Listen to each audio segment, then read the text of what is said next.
Would you like a garden that never needs watering? Whether you want to create a whole gravel garden or you've just got a very dry border, a shady spot under a tree or a sunny spot beside a wall, these principles should really help. I'm here at the Beth Chatto Gardens in Essex with Asa Gregers-Warg, who is the head gardener here, and she's going to talk to us about what you do if you would like to have a dry garden in your garden.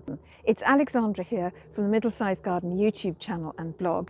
Beth Chatto was one of the most influential gardeners of the last century, and she developed this garden here in Essex in very unpromising situation. Part of it is very damp and boggy, and the other half is very dry and free draining, and this is an area of very low rainfall. She was one of the pioneers of right plant, right place, which was saying that gardens really look best when the plants you plant grow well in those conditions, rather than trying to impose some idea of a border on your garden.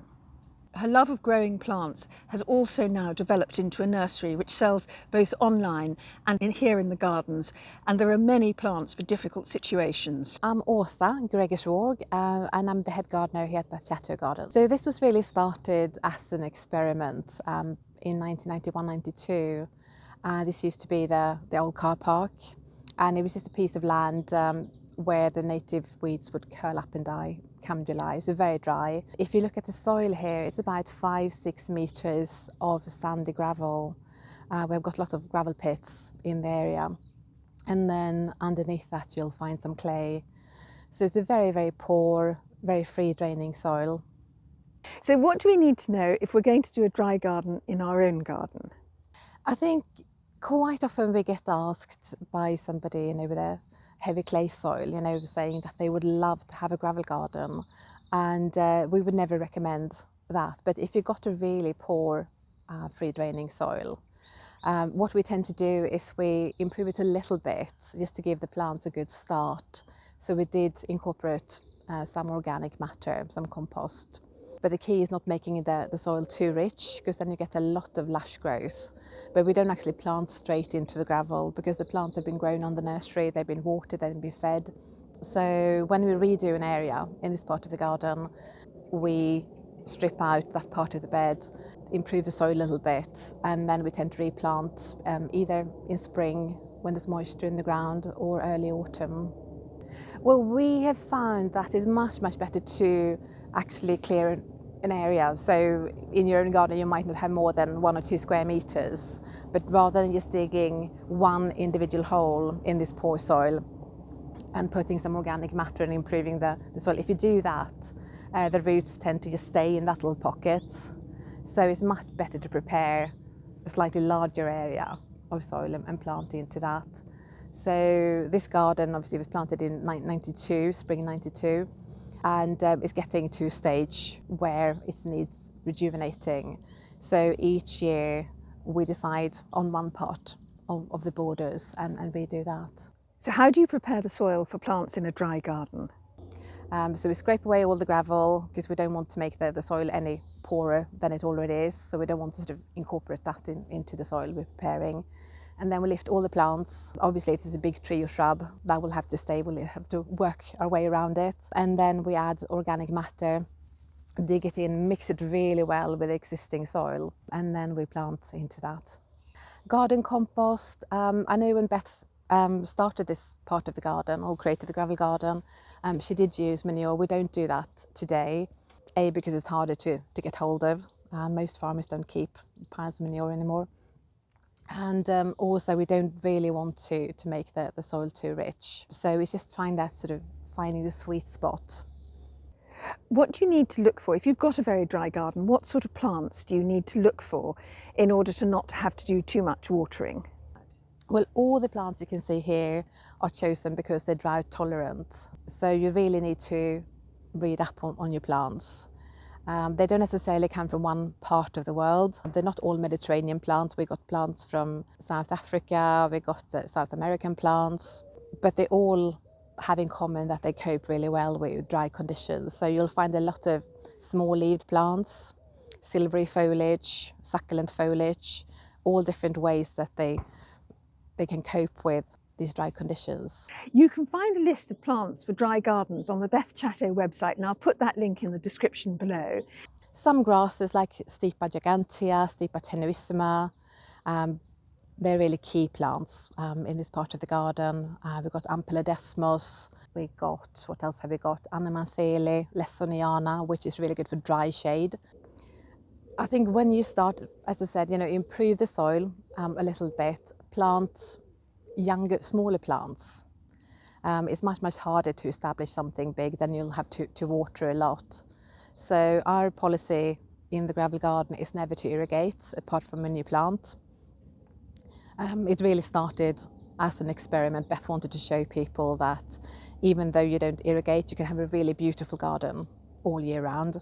So what we tend to do is choose younger plants so you don't have a huge root ball, because that's going to be harder to establish. And plant in early spring, early to mid-spring or autumn when there's more moisture in the ground.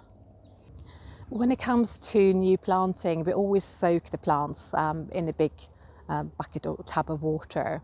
Just dunk the plant so there are no air bubbles coming up, making sure that the whole root ball is really soaked so there are no air pockets. After planting, we give it a good soak of water as well with a hose pipe, and then we wait a week or two.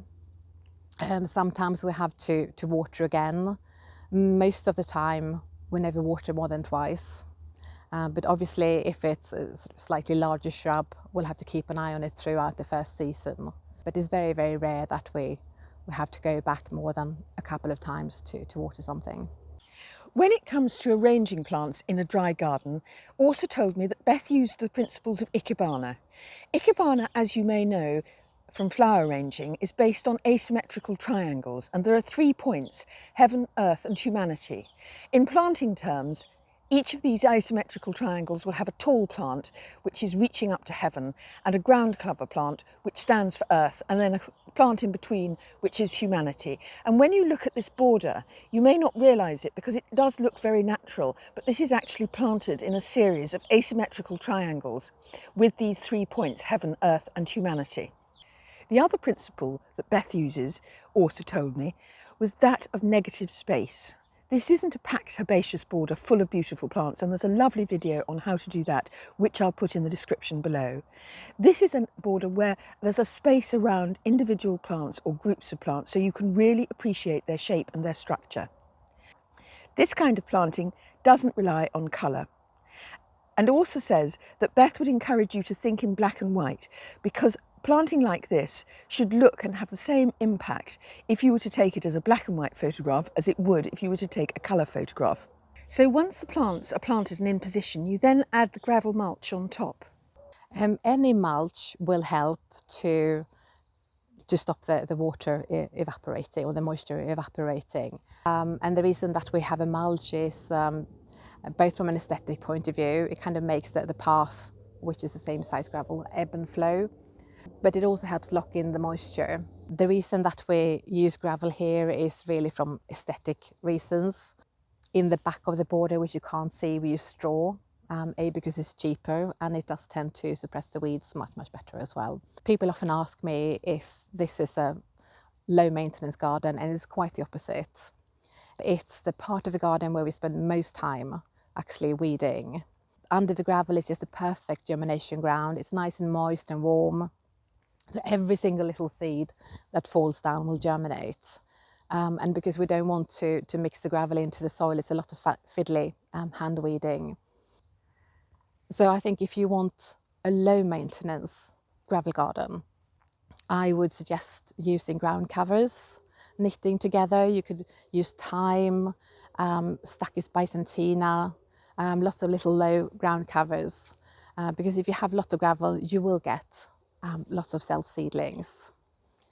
We often get asked if we use a membrane, and we don't, for a couple of different reasons. So it tends to creep up and you can see it, and it's rather ugly.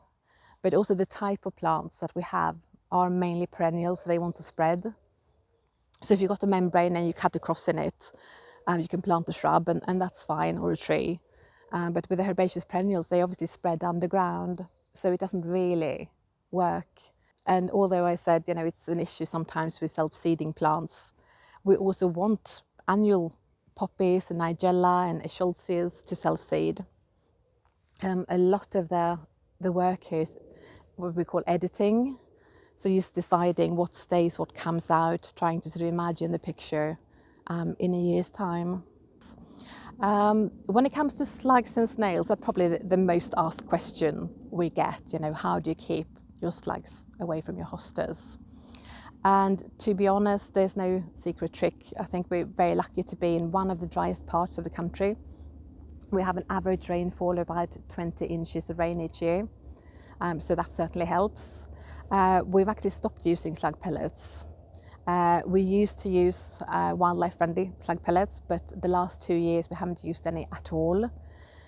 So if you go into the garden, you'll definitely see some slug damage.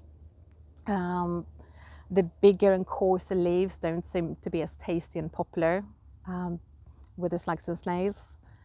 So, and I would also say that we have a lot of wildlife, which obviously helps. We've got, you know, ducks and moorhens and hedgehogs that eat them. So in a smaller garden it might be more difficult, especially if you water a lot, and then I think you're just going to have to pick them off by hand.